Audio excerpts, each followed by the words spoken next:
What's good, guys? Welcome back to a brand new video, and today we have a NBA mock draft reaction, and this time it's going to be of Jonathan Wasserman. This one posted on March 6th, so we're going to be reacting to it as the day it comes out. Yeah, I'm going to be excited for this. Make sure to like and subscribe to the channel and to the video.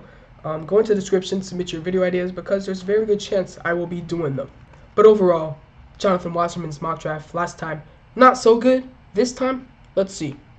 With the first overall pick in his mock draft, he's going to have the Wizards taking Alexander Sarr. I've seen Wasserman. I've seen Sarr in my next mock draft, which will be before March Madness, the day before Selection Sunday. I'm not sure who I'm going to go yet. Probably will depend on who picks at the spot, because if it's the Wizards, I'll probably go Sarr. If the Pistons, I'll probably go Wasserman. But only time will tell, because we do use a lottery in that, or in my mock drafts. Sarr, though, at 1. If he's your number 1 prospect, I don't mind it. I'm going to give this an A. I think right now, at this current moment, he is still my number 1 overall prospect. But I've seen enough Wasserman where I think if Wasserman does go number 1, it's not that crazy to me. So it's going to get an A for me, Alexander Sarr to the Washington Wizards. At 2, I guess I could just push next here. We have the Detroit Pistons taker in Wasserman. Yeah, just like Alex Sarr, I think it's a pretty easy pick. If Wasserman is available at 2 and the Pistons are able to draft him, it's a great pick. Unique shooting, Wasserman, one of the best wing shooters in this draft class, but he also brings a lot more. Versatile defender, can get into the passing lanes very well, but, you know, a lot of French prospects can do that as well. But also, can drive to the hoop pretty well. Like to see a little bit more of creation off the dribble, even though recently he's shown that in some of his games.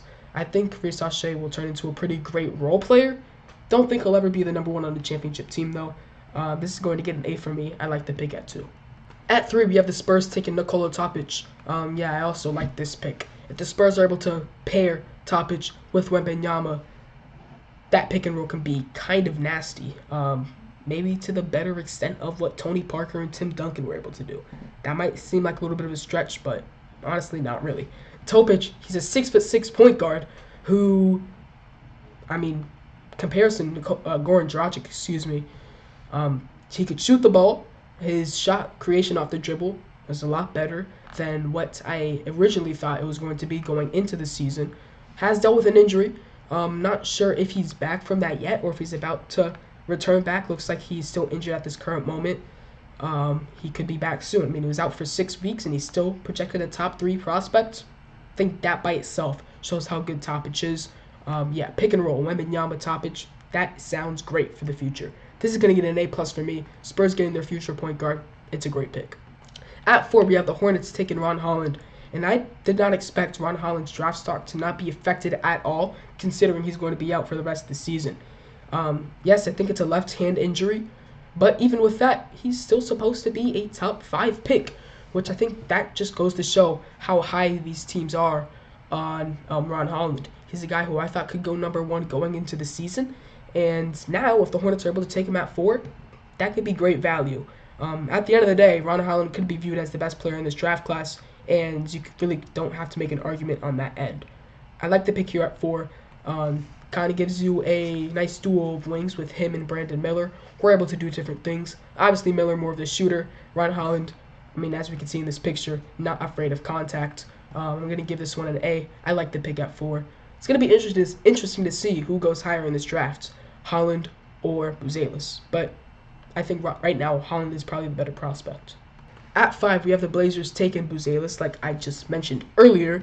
Yeah, I don't mind this one really at all either. Some people do want to say that Cody Williams is the better prospect than Buzelis, or he's the better prospect than Holland, but at the end of the day, I don't really like that argument. Yes, Cody Williams is one of my favorite collegiate players. Buzelis and Ron Holland are not collegiate players. If they were collegiate players, they'd also be one of my favorite collegiate players.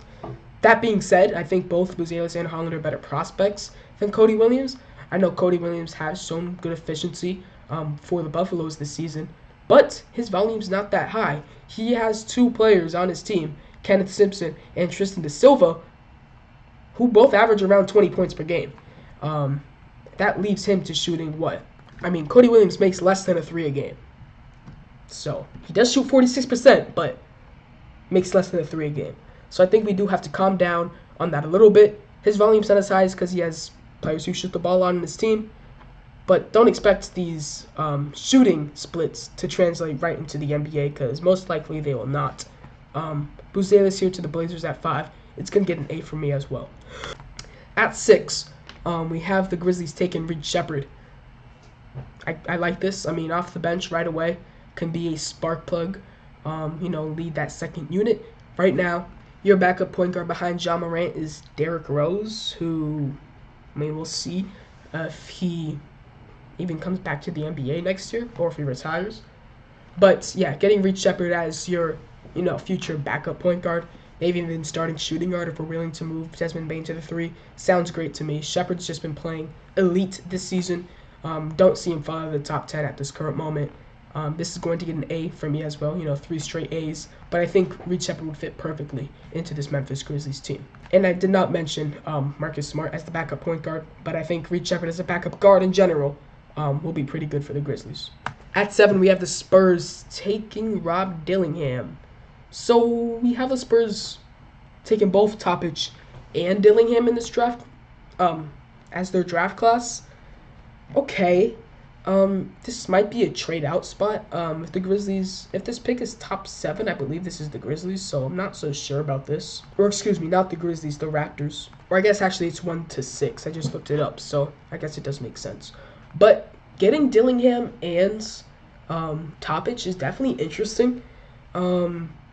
At 7, if there are any wings that are available right now, Cody Williams, I feel like it would be an amazing pick for the Spurs at 7. Probably would rather that fit, considering we already picked Topic. Give this a B+. We just got our future point guard, but if we want Ron Holland to be that guy off the bench, I guess there's the opportunity to.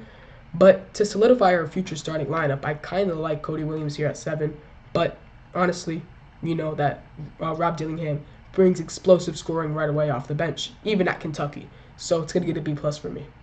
At 8, we do have Cody Williams go. It's to the Houston Rockets. It's great value. It's going to get an A for me. It's a guy who can possibly go top 5 in the draft, slip to 8. I think it's good. Would I rather see the Rockets? If both Dillingham and Cody Williams are on the board, I'd rather see the Rockets pick Dillingham probably. But Cody Williams, it gives him a versatile wing who's able to create his own shot. Also a tough nose driver and a, like I said before, a versatile defender. Comparison, Jaden McDaniels. I like that. He's definitely not there on the defensive side yet, but he has a lot of potential. I think shooting splits are amazing, but also no, his shooting volume is not that high and has experienced a good amount of injuries so far this year. At 9, we have the Hawks taking Kyle Filipowski. I like this pick a lot. I think the Hawks' #1 priority in this draft class is to get another big to put behind Onyeka Okongwu. I say Onyeka Okongwu because I'm not sure if they bring Clint Capella back this offseason. His contract isn't done for, but I kind of expect the Hawks to trade him because at this point, kind of feels like Onyeka Okongwu has deserved that starting spot. But yeah, Filipowski, versatile 4/5 man who can shoot the rock. Honestly, his ball handling this season has been a lot more, or it stood out a lot more to me than it did last season. Him being able to not just create his shots, but also create shots for his teammates and being able to drive to the hoop with his handle rather than with his strength and length. But yes, Kyle Filipowski here at 9. Think it's pretty good value. I expect him to go around this spot, and it's going to get an A for me. At 10, like last time, we got Devin Carter to the Oklahoma City Thunder. Mentioned before, I think Devin Carter is a first-round player, but 10 just still feels too high for me. I think he comes in right away and is a backup point guard. But you got Cason Wallace, who I think kind of fits that mold pretty well to be your future backup point guard. And Devin, comparison, Brandon Podziemski, I think he comes in right away and is going to deserve minutes from whatever team he joins. Sorry, I kind of lost track right there because sirens were going off and I had to pause it so you guys didn't have to hear that. But I think Devin Carter does deserve minutes to whatever team he goes to right away. Just I feel like with the Thunder, it's going to be hard because they are a very deep team, first of all. And second of all, you kind of already have your guy in Cason Wallace. I'm going to give this a B-. I think Devin Carter, yes, first-round guy, but 10 is too early. And also, I don't really see the fit. Would rather a guy like Stephon Castle here. Maybe another wing off the top of my head. Yeah, like I said, maybe a wing. I mean, Keyshawn George, probably a little bit too high for a 10, but Stephon Castle, wing. Also, big man as well to kind of pair with Chet Holmgren for the future, whether that's Yves Missi, Khalil Ware, or Donovan Clingan. But Carter here, it's going to get a B plus for me. At 12, or at 11, excuse me, we have the Thunder back-to-back, getting Donovan Clingan. So if they're able to get Donovan Clingan in this draft, not bad. It's going to get an A for me. I think the change of pace with Donovan Clingan and Chet Holmgren will be pretty amazing. You have a guy like Chet Holmgren who could step out beyond the three-point line and hit the three. Then we have a guy like Donovan Clingan who kind of just owns the paint. Opposing guards are scared to drive against Donovan Clingan, as we can see right here with DePaul. Like the pick to the Thunder. I think Clingan coming right away. Might have some early struggles, keeping up with the pace of the NBA. But overall, you can't deny his skill and his physical imposition he brings to other offensive players. At 12, we have the Bulls taking Isaiah Collier. He kind of exploded last game against, who did he play? It was against Washington. Yeah, he had 31 points, 2 assists, 0 rebounds, but 31 points. So that his offense is very prominent. I think Isaiah Collier is 6'5", 210 plus. He has an NBA body for sure. He's big for a point guard even. And he has shown flashes of being a pretty good passer. The turnovers, I think, sit at 3, which is a bit much. But he's a freshman in college, so you can't expect him to be elite at every single aspect right away. Also has good defensive potential, being 6'5", 210. Overall, yes, body of an NBA player. I think similar to Donovan Clingan, don't expect him to translate amazingly to the NBA right away. Might have to give him a little bit of time. But I think with the Bulls, depending if they want to draft or if they want to trade away their older guys like Levine, Caruso, DeRozan, and Vucevic, they'll be able to give Isaiah Collier time to develop before he really has to step up onto the stage and be their future point guard, or at least combo guard, next to Kobe White. At 13, we have the Blazers going Tyler Smith. I've been preaching it the whole draft cycle. Tyler Smith is a lottery player, and it looks like we're finally able to accept the fact. Smith, 6'11", can stretch the floor amazingly. He's one of the best shooters in this draft class at 6'11". Could also play center. Is this Kyle Korver? That's pretty random, but I just saw Kyle Korver. I'm pretty sure that's Kyle Korver. Great defensive versatility, even offensive versatility as well. Can really play anywhere between the 3 and the 5. Also, he's not a little guy either. 224 pounds is not small. His ability to stretch the floor is probably his best aspect of his game. And the Blazers at 13, I think it's a good fit. Value, probably would rather Khalil Ware or Missi right now. But down the line, I think Tyler Smith is definitely a lottery player. I'm going to give this a B+. And, I'm going to retract that statement. I think I would rather Smith over Ware, but Missi is definitely a bit closer. At 14, we got the Pelicans taking Terrence Shannon again. I say again because this is what happened last mock draft. Or, excuse me, this is not what happened last mock draft. He ended up going 16. I forgot who he had the Pelicans taking, but it was someone who didn't deserve to go 14. I think point guard or big man should be your number 1 and 2 priorities in this draft. You got Valanciunas, who's 31, 32 years old, and you got McCollum, who's 32, 33 years old. So we need replacements for them down the line. Would maybe look at point guards like Stephon Castle. I know I mentioned him for a wing, but he does have that type of versatility. And big men, like I said before, Khalil Ware and Yves Missi still being on the board. So just for that, I'm going to give this Terrence Shannon pick a C+. I think Shannon could potentially sneak into the late first round, but at 14, I really just don't see the value. At 15, we have the Raptors taking Jacoby Walter. He has definitely fell down the boards a little bit. I think overall, he's still going to come into the league right away and be a pretty good scorer off the bench. It's just going to really depend on that efficiency. If he's able to, have it where it was earlier this season, I think he had a 30 bomb or something close to that, the first game of the season for the Baylor Bears. But I don't really see Jacoby Walter as a starting guard right away in the NBA. It might take him a couple years. But off the bench, though, I think that's where he's going to bring his value. Raptors at 15. If it's a guy who could end up being top 10, taking him at 15, especially for the Raptors, I like the pick a lot. This is going to get an A for me. At 16, we have the Knicks taking Jared McCain. I like it. I think the Knicks could use some younger guards into that or in that backcourt. Obviously, right now you have Deuce McBride, who's a younger player, Jalen Brunson, who's in his prime, and Alec Burks, who's definitely a little bit older. I think McCain kind of slides into that pretty well. Maybe being a guard right off the bench who's able to come in for 10 to 20 minutes a night and give them good, hopefully over 40% three-point shooting, because that's what Jared McCain is able to do for the Duke Blue Devils right now. Yeah, I think 16 is maybe a tad bit early for Jared McCain, but yeah, I could see him late teens, could see him early 20s. I think McCain has definitely solidified himself as a first-round prospect, though. Knicks at 16, I'm going to give it a B+.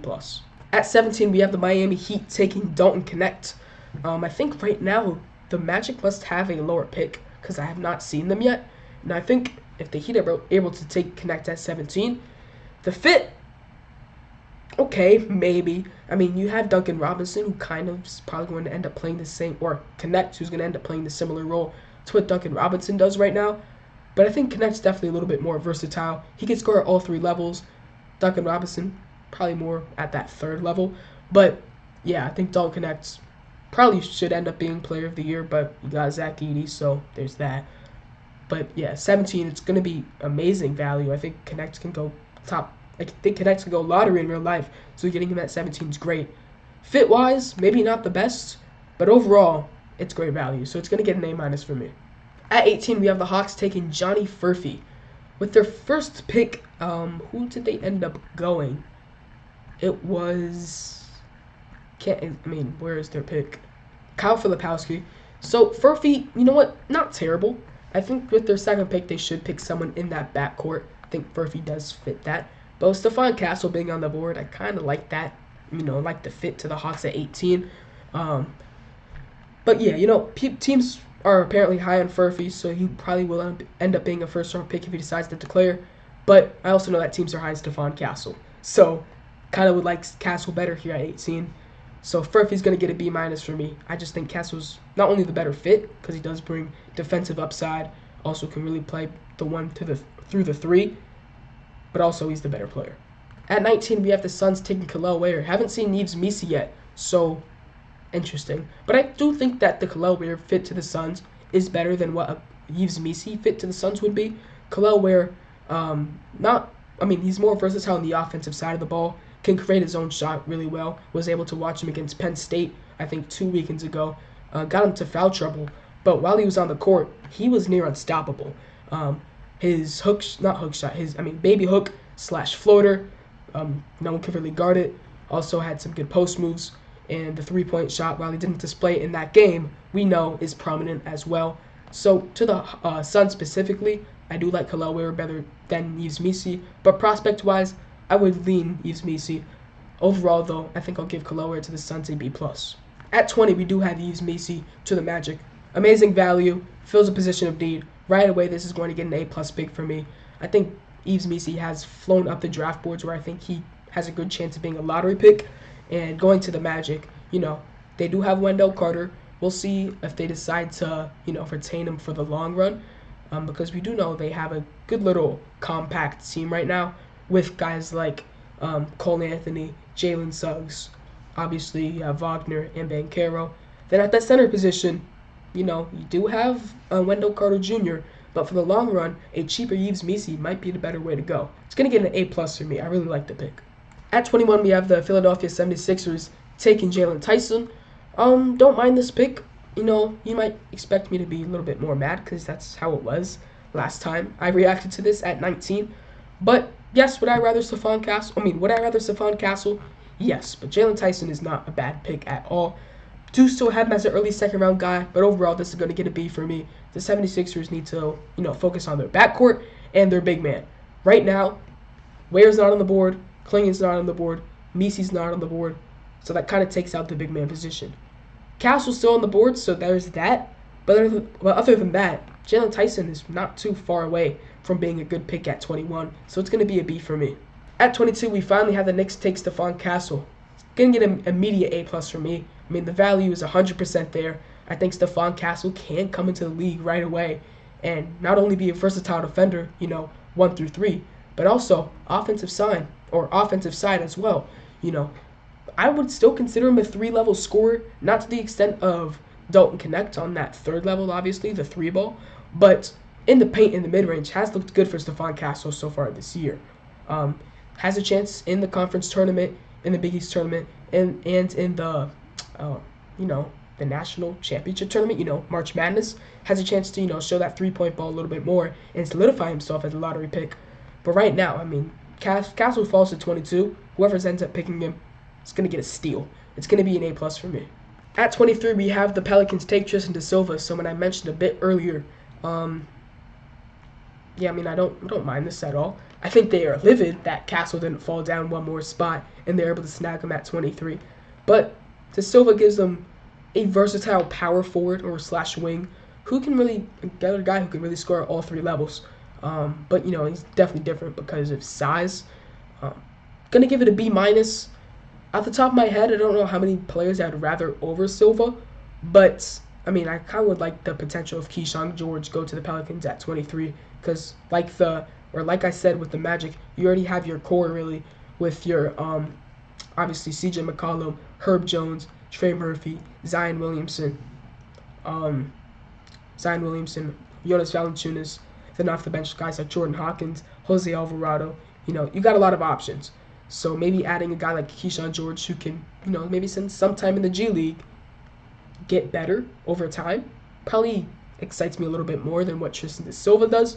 But honestly, I don't mind the pick here at 23. It's going to get a B for me.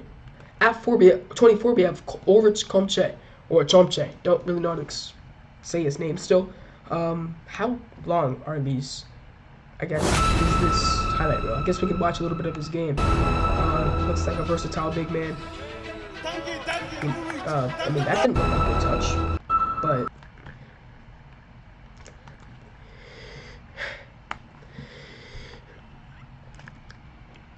a guy I would rather see it go at 25 is Tejan Salon, and Jonathan Wasserman, has Salon dropping all the way to 26. The Bucks are able to take a high potential guy like this. It's going to get an A- for me. Reason it's not an A+ or an A is because I think the Bucks should focus on, center depth. Right now, you do have Bobby Portis and Brook Lopez. Portis, probably not a true big man. Brook Lopez is 35, 36 years old. So maybe bringing a guy like Zach Edey or a higher potential guy like Aaron Bradshaw might excite you a little bit more. But Salon being on the board, it's the right pick. It's going to get an A- for me.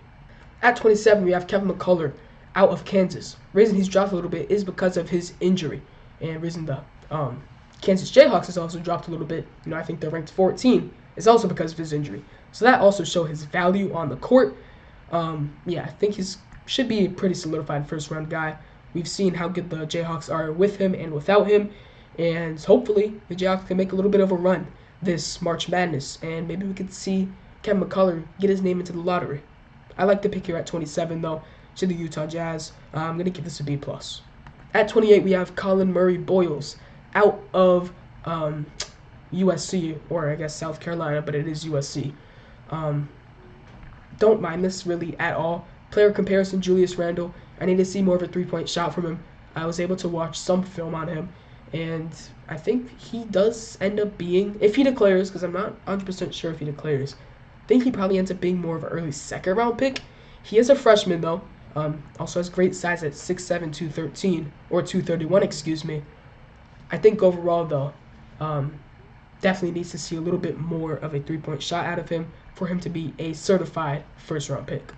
At 29, we have the Minnesota Timberwolves taking Bub Carrington out of Pittsburgh, a guy who bursted onto the seams a lot earlier and now fell off a tad bit, but still potential first-round guy. To the Timberwolves here at 29, I do like them getting a backup point guard. Don't know if it's going to be A.J. Mitchell, Adama Ball, Tyrese Proctor, DJ Wagner, Bub Carrington. There's a lot of guys that they can go here at 29. I think Carrington is a good pick, though.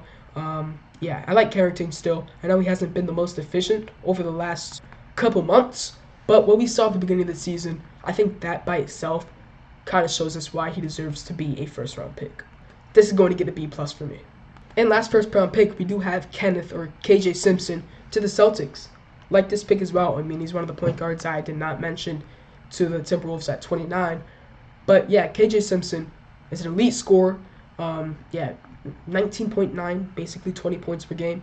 He's a bit undersized at 6'2", but he kind of just gets buckets at will. And when you're going to a team like the Celtics who needs bench depth, you really can't deny that Kenneth Simpson's a bad pick. I'm going to give it a C because when it comes to bench depth, probably would rather see more of a bigger player rather than a 6'2" guard because we already have someone similar to that in Peyton Pritchard. But B is not a bad grade at all. That's what I'm going to give Kenneth Simpson at 30 to the Boston Celtics. Now we're just going to peruse the last couple of picks. We got Bobby Klintman, 31 to the Jazz. Interesting. Edie, 32. Keyshawn George at 33. Like to see me in the first round. Also Iguodala. We got Hunter Salas, a bit early, but don't mind it. Ryan Dunn falls to the second round. That's pretty prominent. Paley Larson. We got Harrison Ingram. Adama Ball, or Adem Ball, excuse me. Not Adama Ball. Or I said Adem Bona. We got Peyton Sanford, a guy who's risen up the draft boards a lot as a pure sharpshooter. Jamal Shed, another guy who's risen up the boards a little bit. Tyler Kolek. We got AJ Mitchell. We got Pacom Dadiet. We got Melvin Ajinka. We got Justin Edwards, a guy who's also, flown up the draft boards a bit because of his recent games. We got Baylor Shireman, Coleman Hawkins, Deron Holmes II, a guy who could end up being a first-round player possibly. Ethan Almanza dropping to the second round. Interesting. I'd like to see him in the first round, though. Trey Alexander, Johnny Broom, Judah Mintz. We got P.J. Hall, Antonio Reeves, Cam Jones, Blake Hinson, and last but not least, we have Jalen Bridges. So I guess he does have Alex Caravan deciding to stay another year at UConn. Honestly, I'm fine with that. Overall, I think this is a lot better than Jonathan Wasserman's first mock draft. And overall, I guess I did say overall twice. But honestly, I like this mock draft. Make sure to like and subscribe to the YouTube channel and video. Go into the description, submit your video ideas, and there's a good chance I will use them. Thanks for watching this video, and see you next time. Peace.